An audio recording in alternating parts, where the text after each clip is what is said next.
All right, then. We'll call the meeting to order, the Design Review Board. Dean, we have confirmation of the Kansas Open Meeting Act? I'm going to ask Margie to provide confirmation that the Kansas Open Meeting Act required notice has been properly provided of today's meeting. I can confirm the packet was posted and the required notice that today's meeting was provided. Thank you. I'll call the meeting to order, and we'll start with I roll will call. call roll. Board Member Kitchen. She's here. I see her on the screen. See her present. Board Member Noonan. Here.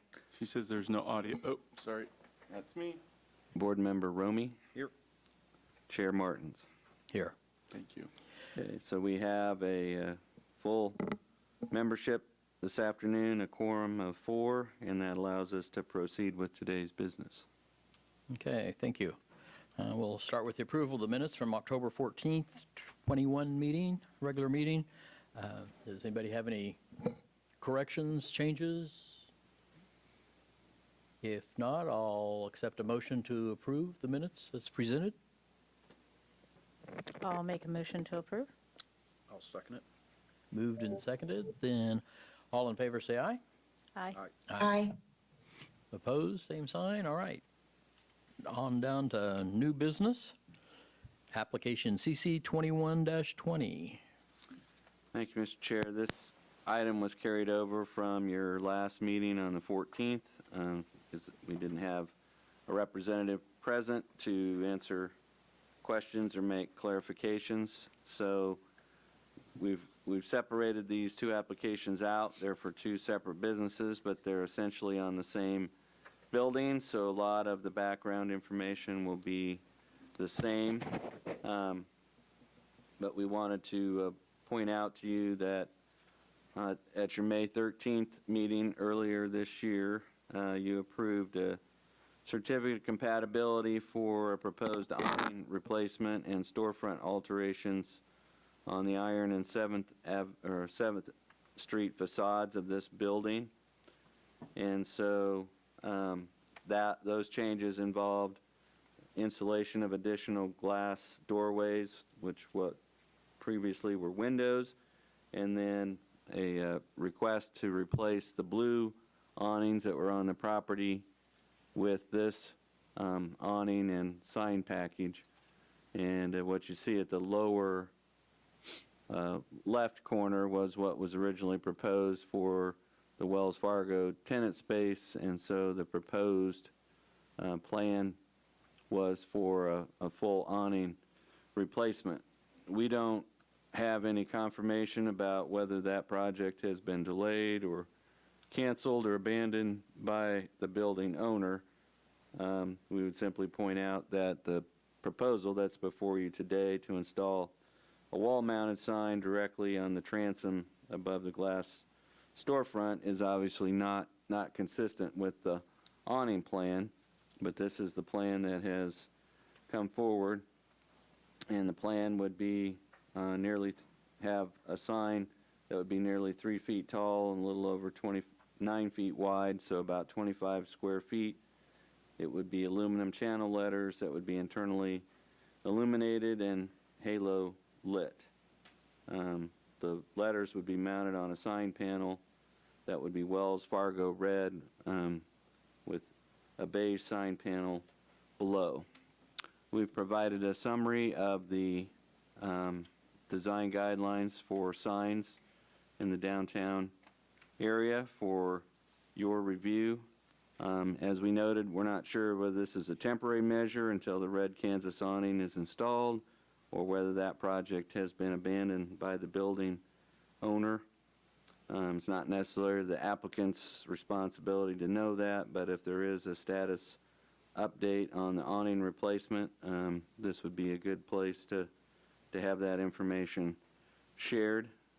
This particular sign appears to be proportionate with the Iron Avenue facade and the Wells Fargo tenant space, which was recently downsized. Our sign regulations allow on a building front to have 3 square feet of sign area per lineal foot of street frontage. So this Iron Avenue facade can have up to 360 square feet of total sign area. This sign easily conforms with the standards and limitations of the C4 district. The sign permit indicates that it will be backlit, and our design guidelines express a preference for backlit signs.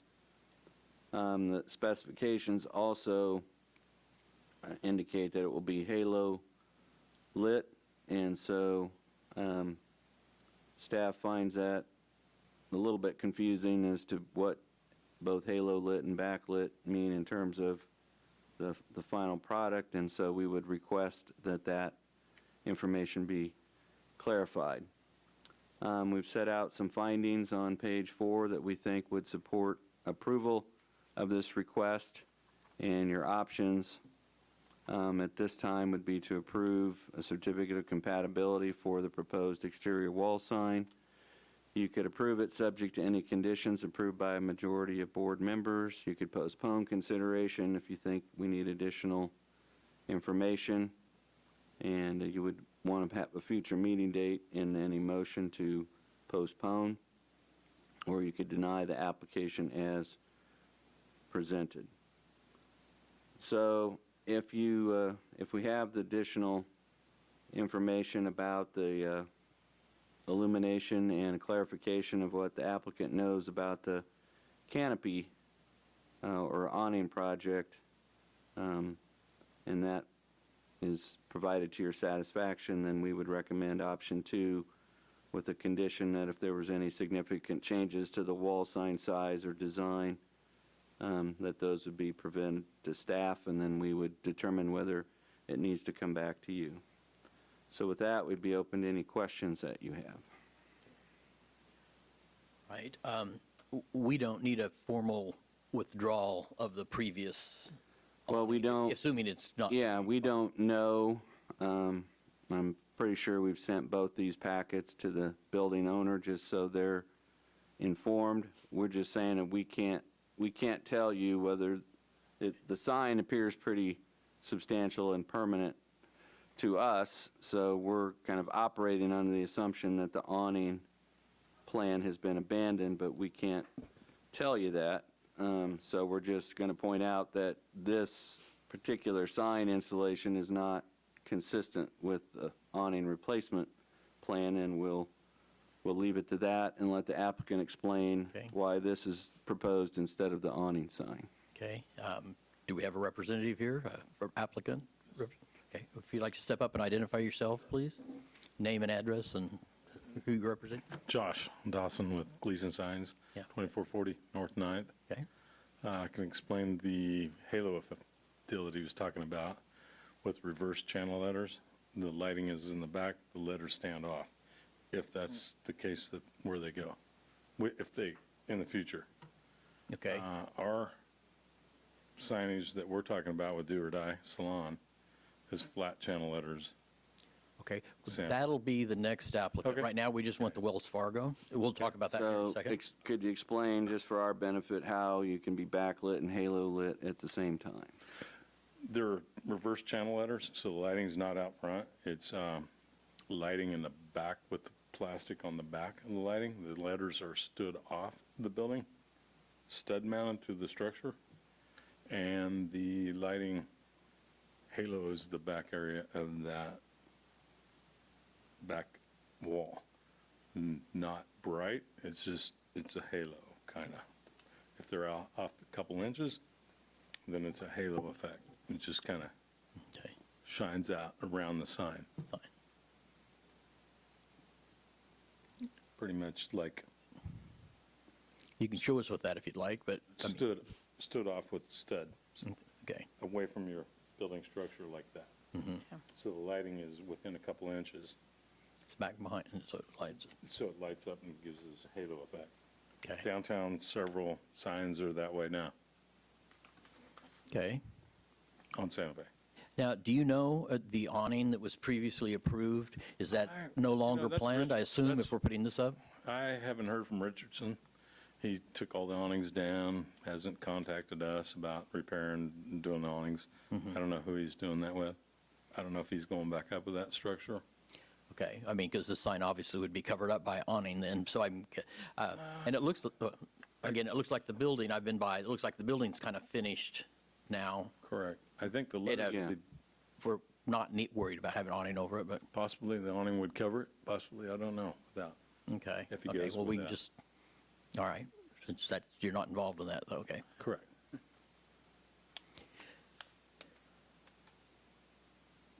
Questions or comments, everybody?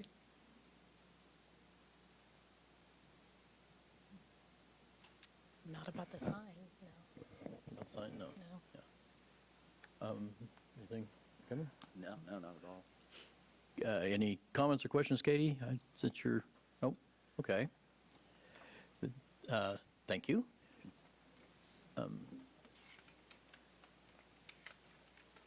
I guess, Dean, I have a question on this. So we've approved the awning. If we approve this sign, then obviously the awning can't go on top. Well, it could, but you're not going to see it.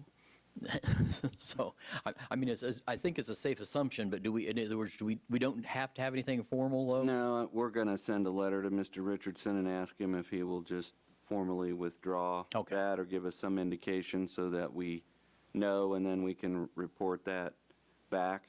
It's just that you're correct. This would be, I'm assuming that Wells Fargo knows the answer to that, or they wouldn't be proposing this as an alternative. Right. But we're just saying we don't have any firsthand knowledge, and we wouldn't expect Mr. Dawson to have firsthand knowledge. I assume he was contacted by Wells Fargo, and they said they'd like to have this sign. But since the blue awning came down, none of these tenant spaces have any individual signage, so. Okay. Yeah, you can step back up to the microphone here. So I would say, like, if you went with a sign that we would present there, and if he went at a later time and he said, hey, I want awnings, the simple answer is to put up awnings, and you see the Wells Fargo on the front painted on the awning.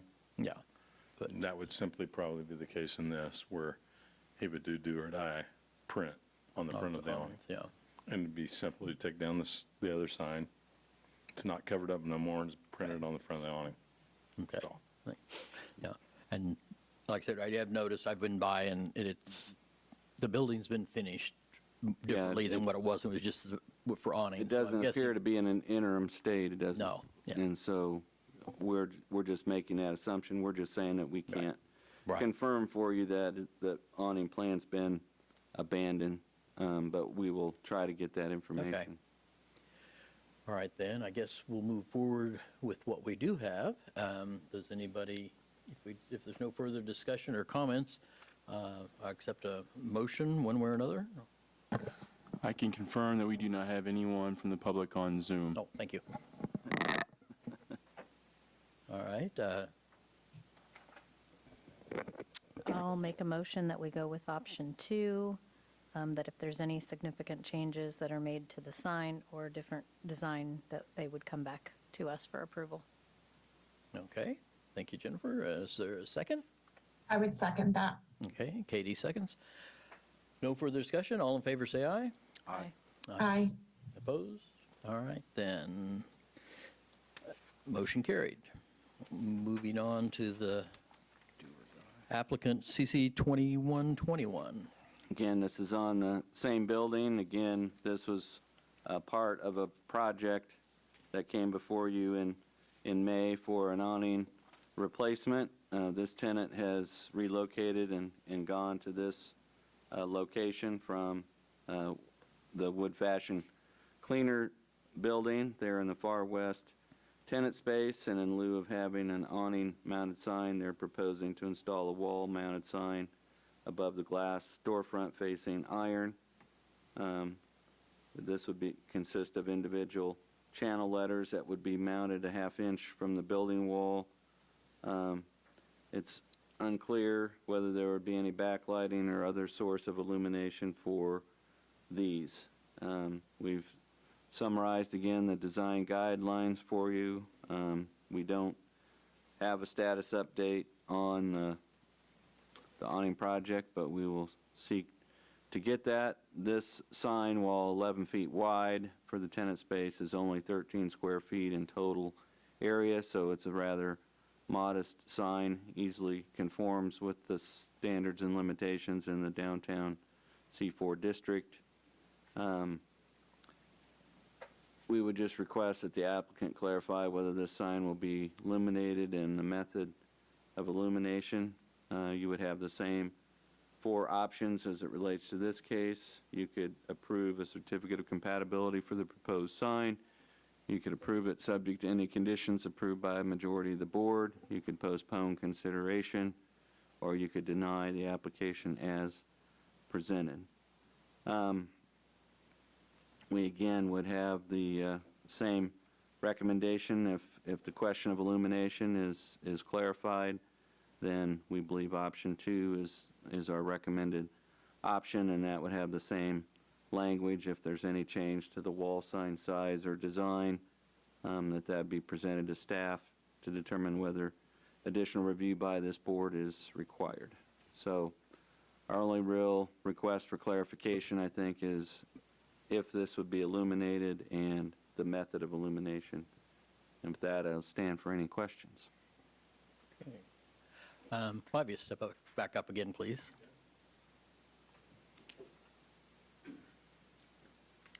All right, first of all, non-illuminated, Is it Not- not illuminated, right? Yeah. not a half inch off the wall. It's going to be flat metal with studs. Okay. Be applied like that. Okay. As far as illumination later, that's a possibility that she, do or die, or he, they would ask if they could do some outdoor lighting with floodlighting. I have no answer to that. That would be later. Okay. All right. Any other questions for the gentleman? Thank you. And any other comments or questions? And again, nobody from the public? Correct, there, we have no one from the public. Okay. Very good then. Well, if there's no other discussion, I'll accept a motion. I will move to approve option 2 with the provision that if there are any major design changes, that they will come back in front of this board. Okay, have a motion? I'll second that. I'd second it. Okay. Second then, and if no further discussion, all in favor say aye. Aye. Aye. Aye. All right. No negative, so motion carried. All right, thank you. Thank you. Do we have any administrative items, team? I think our administrative item is just, we shared at the last meeting that we don't have any scheduled meetings for November, but we do have 2 pending applications that have just been filed. One is for a demolition of a structure. The other is for, if you're familiar with the building at 227 North Santa Fe that has the open parking area on the first level, they're proposing to enclose the Santa Fe facade on that. So we have those 2 applications, but your 2 potential Thursday meeting dates in November are Veterans Day and Thanksgiving, which doesn't work. So I guess our question from the standpoint of administering the board's business is looking at your schedules or combined schedules. It would have to probably not be on a Thursday, because the 3rd Thursday of the month is the meeting of the Board of Zoning Appeals, and they meet in this room on the 3rd Thursday of November. But looking at alternate days,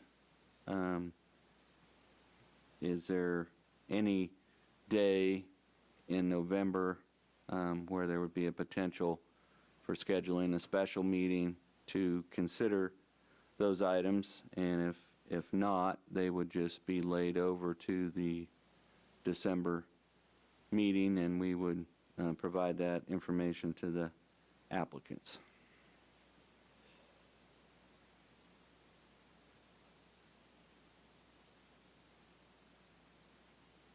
It would be at the same time frame, 4 o'clock? Well, we'd probably be looking at 4 o'clock. Yeah, we have to do a couple things. We have to check this.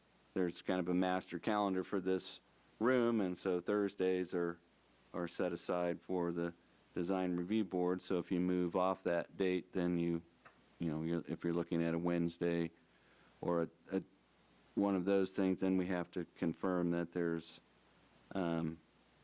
the room is available. But I thought we would start with the question of whether the board would want to work towards that, or if the board understands that this is the way November is, and we would consider that the first meeting in December. That's fine too, but we thought we would first look to see if there was a way or a willingness to try to schedule something special in November, to schedule those for consideration. Since you mentioned Wednesdays, I'm just basing it on that assumption, and I would be open to meeting on at 4 o'clock on a Wednesday, on any Wednesday in November, save the one right before Thanksgiving. Yeah. So we would try to avoid that, and so we essentially have the 10th.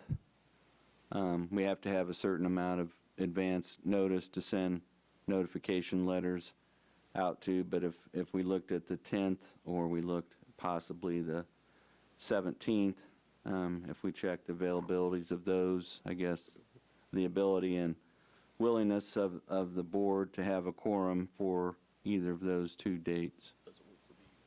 It won't work for me, but if we have the other members. If I did, it would have to be by Zoom. I couldn't do it in person. Okay. I'd have to flip-flop some shifts, but Yeah. Okay. I mean, it said you're not, I'll say you're under no obligation. The public schedule is that our meetings fall on those dates, and so we just thought we would check on availability to do that, but My Wednesdays are full, but like I said, it's up to everybody else on the others, so. The room, Is there an option to meet just an hour earlier on a Thursday? Like that third Thursday? well, yeah, I mean, that, there is a possibility if members are available, I believe it's the 18th of November is the Board of Zoning Appeals meeting at 4 o'clock. This room would be available at 3 o'clock if we could get a quorum to be able to meet at 3 o'clock ahead of the Board of Zoning Appeals meeting on the 18th. Yeah, again, not going to work for me, but if it's, it would have to be Zoom, and it would just depend on the day. Yeah. yeah, I'd have to take a look at that a little Yeah. closer too myself, so. And Margie's probably looking at master schedules, calendars. the 17th, that Wednesday, it would not work. The 10th, it looks like it's available. The 18th, if we did that day before the Board of Zoning Appeals, it is open. Okay.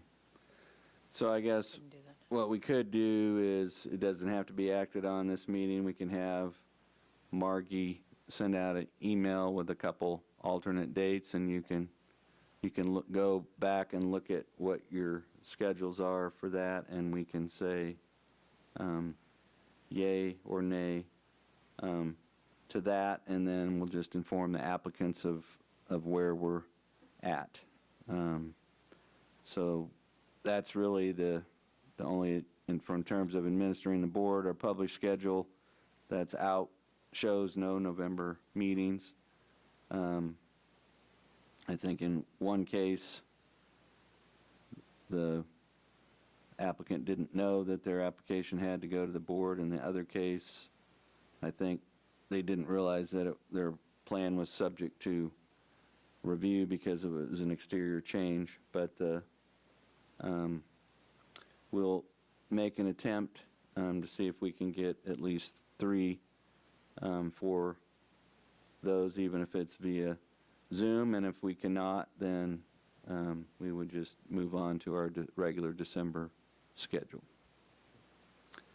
But we don't have any other items for you other than to report that and to report that the 14-day protest period for the relocation and placement of the Campbell Plaza stage expires at 5 o'clock today. We're not anticipating a protest, so what that would allow is that would be allowing the stage being from temporarily parked to permanently anchored in that new location, and then for other improvements relating to the parking lot and building the storage building and those things to begin at that location. If you've been by the Campbell Plaza, it's been pretty much wiped clean, and so they'll be starting to see improvements going back there as well. But we don't really have any other business for you other than our regularly scheduled meeting will be the second Thursday of December, and we'll keep you informed whether we have items for that, if we're have the 2 items already filed, and anything else that would be added to that. Okay, thank you.